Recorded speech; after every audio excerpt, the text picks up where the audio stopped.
चलिए आज बात करते हैं संजय देशवाल की एक बहुत ही अनोखी यात्रा के बारे में। ये कहानी एक ऐसे इंसान की है जो सच की तलाश में दो दुनियाओं के बीच अपना रास्ता बना रहा था, एक आध्यात्मिक दुनिया और दूसरी हमारी आपकी जैसी असल दुनिया। और ये जो लाइन है ना, यही उनकी पूरी कहानी का, उनके पूरे सफर का सार है। ये सिर्फ कोई ख्याल नहीं था, ये उनकी जिंदगी का मिशन बन गया। तो सवाल ये है कि ये सब शुरू कैसे हुआ। तो हर बड़ी कहानी की तरह इसकी शुरुआत भी एक गहरी तलाश से होती है, एक तलाश जिंदगी के असली मतलब की। अब देखिए, एक बड़ी दिलचस्प बात है इनके बारे में। कागजों पर तो इनका जन्मदिन है 12 दिसंबर, लेकिन असल में इनका जन्म हुआ था 12 जनवरी को। हाँ, ठीक समझे, स्वामी विवेकानंद के जन्मदिन पर, जिसे हम सब राष्ट्रीय युवा दिवस के तौर पर मनाते हैं। अब ये महज एक इत्तेफाक था या शायद उनके आने वाले सफर का एक इशारा? शुरुआती जिंदगी तो काफी सीधी सादी थी। 1992 में पैदा हुए, स्कूल गए, सब कुछ नॉर्मल था। लेकिन फिर आए कॉलेज के दिन और बस यहीं से उनकी दुनिया पूरी तरह बदल गई। एक ऐसा मोड़ आया जिसने सब कुछ पलट कर रख दिया। मतलब कॉलेज में आकर उनका ध्यान चला गया धर्मशास्त्र, तत्वमीमांसा, दर्शन, इन सब गहरी चीजों की तरफ। वो मेडिटेशन, कुंडलिनी जागरण जैसी चीजों में उतर गए। और इतना ही नहीं, ज्ञान की तलाश में उन्होंने तंत्र मंत्र से जुड़ी पुरानी किताबों को भी खंगाल डाला। मतलब वो हर दरवाजा खटखटा रहे थे। लेकिन ज्ञान की ये जो प्यास थी ना, ये उन्हें एक ऐसी जगह ले आई जहां दो अलग अलग दुनियाएं आपस में टकरा रही थीं। और यहीं से उनके सफर का सबसे मुश्किल दौर शुरू होता है, दो दुनियाओं के बीच बैलेंस बनाने की जद्दोजहद। इस पूरे संघर्ष को समझने के लिए एक शब्द बहुत जरूरी है, द्वंद्व।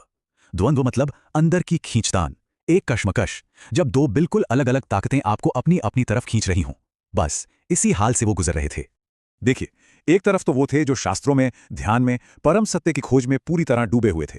और दूसरी तरफ थी असल जिंदगी की सच्चाई।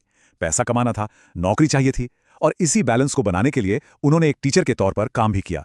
पर इस पर्सनल स्ट्रगल के बीच में ही कहानी में एक नया मोड़ आता है। एक ऐसा मोड़ जहां उनकी ये तो निजी खोज थी, वो अचानक एक बहुत बड़े मिशन में बदल जाती है। जैसे जैसे उनका ज्ञान बढ़ता गया, एक सवाल उनके मन में घर करने लगा। एक बहुत ही सीधा सा सवाल, ये जो कुछ भी मैं समझ रहा हूं, ये विचार सिर्फ मुझ तक ही क्यों रहें? और तभी उन्हें ये एहसास हुआ कि उनका ये सफर, उनका ये संघर्ष, ये सारे अनुभव उन जैसे हजारों लाखों लोगों के लिए एक टॉर्च की तरह काम कर सकते हैं। उन लोगों के लिए जो ठीक उसी तरह के द्वंद्व में फंसे हैं और सच की तलाश कर रहे हैं। और बस इसी एक एहसास से जन्म होता है नेचर हिस्ट्री का। कह सकते हैं कि ये उनकी पूरी जिंदगी की यात्रा का निचोड़ है, वो अमृत जो उन्होंने इतने सालों के मंथन के बाद निकाला। नेचर हिस्ट्री कोई आम संस्था नहीं है, ये एक मिशन है। एक मिशन जो खास तौर पर आज के नौजवानों को रास्ता दिखाने के लिए बनाया गया है। और इसका आधार कोई सुनी सुनाई बातें या अंधविश्वास नहीं है, बल्कि लॉजिक, अंडरस्टैंडिंग और रीजन है। तो ये काम कैसे करती है? इसके 3 लेवल हैं, समझिए। पहला लेवल है प्रैक्टिकल, युवाओं के लिए करियर काउंसलिंग और स्किल डेवलपमेंट। दूसरा लेवल जिंदगी के सफर का है, जन्म से लेकर मौत तक का पूरा रास्ता दिखाना। और तीसरा लेवल तो इससे भी गहरा है, ये मौत से वापस जन्म तक आत्मा की यात्रा को समझने की कोशिश है। तो कुल मिलाकर देखें तो ये संस्था प्रैक्टिकल लाइफ स्किल्स और जॉब की तैयारी से शुरू होकर एक पूरी भरपूर जिंदगी कैसे जिएं, पुनर्जन्म का चक्र क्या है और आत्मा का विकास कैसे होता है, इन सब गहरे सवालों तक जाती है। उनके पूरे काम का जो दायरा है ना, वो इस एक सवाल में सिमट जाता है।